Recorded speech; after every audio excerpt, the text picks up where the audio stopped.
আমাকে কি কোনো হোটেলে নিয়ে যেতে পারবেন? হোটেলে? কি বলছেন এসব? মোস্তফা 10 মিনিটের মধ্যেই খুঁজে পাবে। হ্যাঁ, সে তো করবেই। উফ, আমি এখন কি করব, কোথায় যাব? আচ্ছা, কাজ করি, শহরের বাইরে আমার একটা বাগান বাড়ি আছে, শান্ত আর নিরিবিলি, একদম আপনার মতোই জায়গাটা, জান্নাতের মতো। No thanks. নিজের মতো সময় কাটাতে পারবেন। কিন্তু আপনি তো মোস্তফাকে সেটা বলে দেবেন। আমি না, একদমই না আয়েশা, আমাকে বিশ্বাস করতে পারেন। আমার এক ফ্রেন্ডকে ফোন করব। আমি তো সেখানে থাকবো না, ছুটি কাটানোও হয়ে যাবে। ফোন ট্র্যাক করে হলেও তো খুঁজে বের করবে। হ্যাঁ, একদম ঠিকই বলেছেন। সিম কার্ড আর ব্যাটারি খুলে ফেলতে হবে, সবকিছুই বাদ দিতে হবে। সেটাও খুলে ফেলবো।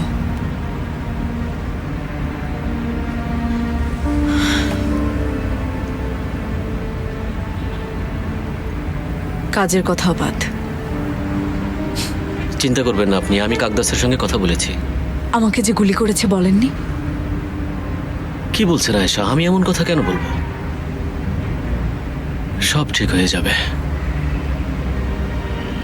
হ্যাঁ, ঠিক হয়ে যাবে।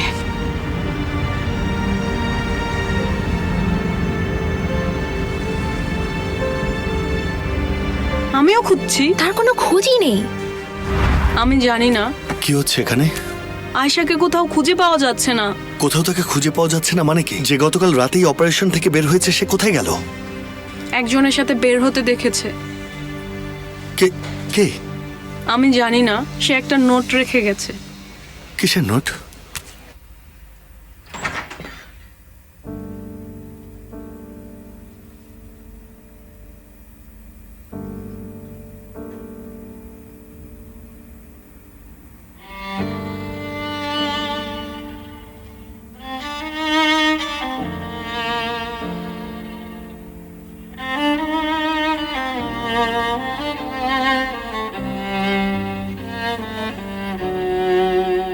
অনেক তো হলো।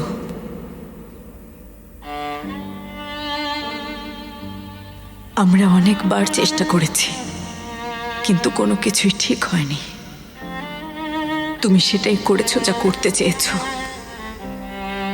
তাই আমি এখন আমাকে নিয়ে ভাবতে চাই। হয়তো কঠিন, কিন্তু আমাকে পারতেই হবে। প্লিজ, আর আমাকে বোঝাতে এসো না। যোগাযোগের চেষ্টা করো না। এটা সুন্দরভাবে শেষ করি। তোমাকে নিয়ে ভাবতে ভাবতে আমি ক্লান্ত হয়ে গেছি।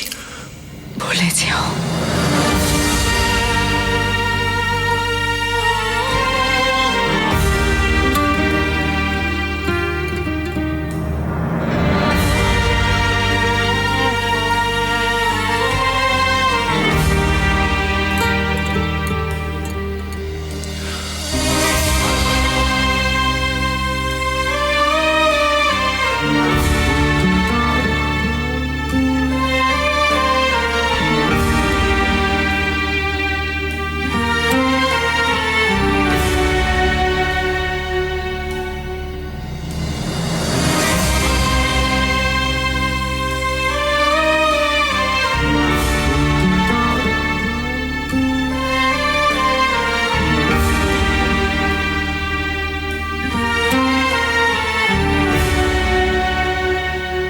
শেষ পর্যন্ত আমাকে লজ্জায় পড়তে হলো।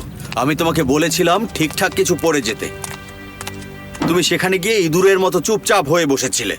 এখন মা নিশ্চয়ই ভাবছে আমি তোমাকে বাসায় মারধর করি।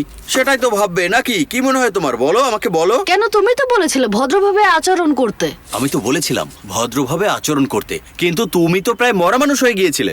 তারপর মা তোমাকে জিজ্ঞেস করলো তোমার জিভ বাঁধা নাকি। সে ভেবেছে তুমি বোধহয় কথাই বলতে পারো না, বোকাশোকা টাইপের মেয়ে।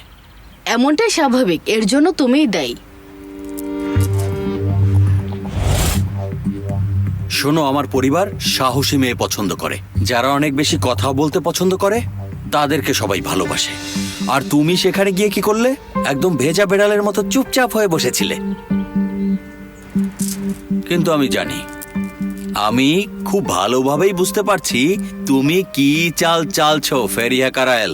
তুমি ওখানে গিয়ে এমন আচরণটাই করবে যেন আমাদের এই বিষয়টা আর কখনোই আলোচনায় না আসে। তোমার তো সেটাই প্ল্যান নাকি? সত্যি খুব ভালো একটা আইডিয়া। আমি এটা নিয়ে ভাববো, কিন্তু আমার খারাপ লাগছে। এইসব পরে খুব ক্লান্ত লাগছে, যা একটু চেঞ্জ করে ফ্রেশ হয়ে আসি।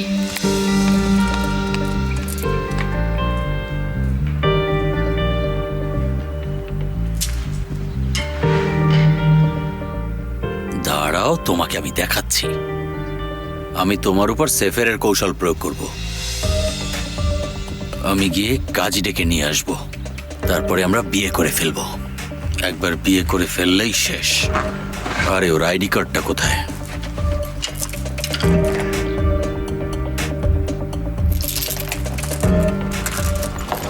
দেখলো নাকি? এই তো।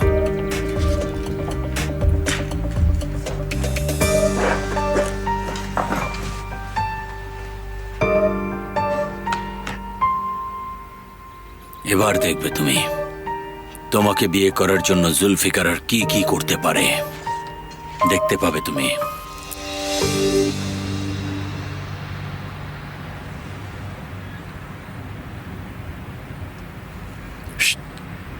মুস্তফা, হোয়াটসঅ্যাপ? হ্যাঁ, তোমাকে এখন কে আসতে বলেছে? তুমি কেমন ধরনের মানুষ বলো তো? আমি তোমাকে একটা দারুণ সুন্দর প্রেমিকা আর একটা অসাধারণ সন্তান রেখে গিয়েছিলাম, কিন্তু কি করলে? তুমি সবকিছু নষ্ট করে ফেলেছো। সবকিছুই তুমি নষ্ট করে ফেলেছো। কেন করলে এসব বলো? এই, নিজের কাজে মন দাও প্লিজ। যাও এখান থেকে। তুমি কি অসুস্থ নাকি? আমাকে বলো, তুমি এটা কিভাবে করতে পারলে? নিজের দিকে তাকাও।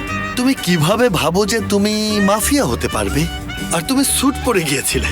কি হয়েছে? সে চলে গেছে। ওকে আমি ফিরিয়ে আনবো, চিন্তা করো না। সেটাই আশা করছি। তুমি কোত্থেকে আসলে? এতে তোমার কি? তুমি যাও, কর্নেলকে আসতে দাও। যাও। তাই নাকি? কর্নেলকে তো আমি খুঁজে বের করেছি, মনে আছে? আয়েশাকেও আমি খুঁজে পেয়েছি। এখন তাকে ফিরিয়ে আনো। সবকিছু ঠিকঠাক করে তারপরে কথা বলো। চলো। এটা প্রথমেই বলা উচিত ছিল। Oh shit. তুমি আবার কে? আমি দ্বিতীয় মুস্তফা। আমি কি পাগল হয়ে যাচ্ছি? কি হচ্ছে এসব? কি হয়েছে ওর? আয়েশা তাকে ছেড়ে চলে গেছে। এখন তো সে একদম পাগল হয়ে গেছে। সবাই একটু চুপ করবে? হয় একটু চুপ করো, না হলে গাড়ি থেকে নেমে যাও। আচ্ছা, তোমাদের কোনো কাজ নেই নাকি? নেমে যাও না। কি করছো এখানে বসে থেকে? ও দেখছি আমাদেরকে বকছে। তুমি অনেক বদলে গেছো। খুব খারাপ মুস্তফা। আসলে আগের সেই মুস্তফাই সবচেয়ে ভালো ছিল, জানো? সে ওটাকে শেষ করে দিয়েছে। আর এটাই আমার কাছে সবচেয়ে কষ্টের কথা। সে আবার চাকরিটা ফিরে পেয়েছিল, প্রতি মাসে স্যালারি পাচ্ছিল, হাতে তার রেডিও ছিল। তাকে কতটা কুল লাগতো। তুমি তো ক্যাপ্টেন হয়ে গিয়েছিলে। ক্যাপ্টেন ক্যাপ্টেন ছাগল একটা। ছাগলের মতো কথা তো তুমিই বলছো। তুমি কি জানো যে তুমি আসলে কিছু জানো না? তুমি আমাকে নানা ধরনের ঝামেলায় ফেলেছো, আর তুমি এখানে বসে আমার সামনে কুল ভাব দেখাচ্ছ। তুমি কি জানো যে আমি কি কি পার করেছি? তুমি কি জানো যে আমি কিসের মধ্যে দিয়ে আছি? তুমি আসলে কিছুই জানো না, তাই কথা বলা বন্ধ করো। চুপ করো, চুপ চুপ। ঠিক আছে, বুঝতে পেরেছি। তুমি চাও না বাহারির কোনো কিছু হোক, এটাই তো বলতে চাচ্ছ? হ্যাঁ, আমিও তা চাই না। দেখো, তোমাদের সাথে আমি শেয়ার করছি, এটা মূল বিষয় নয়, আবার এটা একমাত্র বিষয়ও নয়। আমি এখন থেকে সৎ হতে চাই, চরিত্রবান হতে চাই। আমি একটা ব্যক্তিত্ব গড়ে তুলতে চাই, আর কাগজের নৌকার মতো এদিক ওদিক দুলতে চাই না। কিন্তু আয়েশা তো চলে গেছে। ভেবেছিলাম তুমি সব ছেড়ে দেবে। আমি এই দুটোর মধ্যে কোনোটাই বেছে নিতে পারছি না, আর এই জন্যই আমাকে এটা পাগল করে দিচ্ছে। মনে হয় আমি পুরোপুরি পাগল হয়ে যাচ্ছি, একেবারে পাগল, মানে বদ্ধ পাগল আর কি। আচ্ছা, আমরা তো সবাই পাগল, তাই না? আমরা সবাই পাগল। আমি পুরোপুরি পাগল।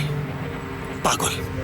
সত্যি আমার মনে হচ্ছে আমি এখন পাগল হয়ে গেছি, একেবারে পাগল। আমি নিশ্চিত এখন পাগল হয়ে গেছি, পাগল হয়ে যাচ্ছি। পাগল না হয়ে উপায় আছে নাকি? চলো আমরা এখন মানে কেটে পড়ি।